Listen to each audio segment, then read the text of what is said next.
ba ngày nay miền ca sâu bà chốt kia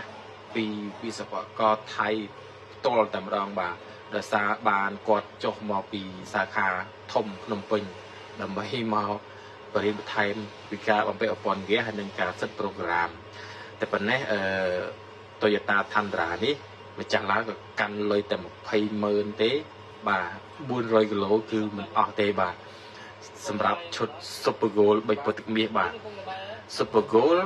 មិនត្រឹមតែ Super Gold ទេបាទគឺ Super Sale ទេបាទសាហាវ Sale សាហាវតែម្ដងបាទបងប្អូនបាទគឺមិនខកបំណងទេបាទជាមួយនឹង Super Gold ឧបករណ៍គឺទំនើប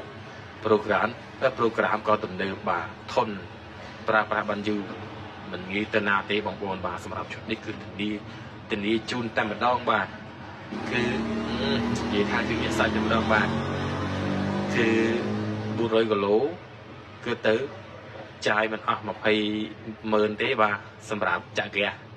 បងប្អូនគិតមើលទៅបាទបងប្អូនជឿមិនជឿ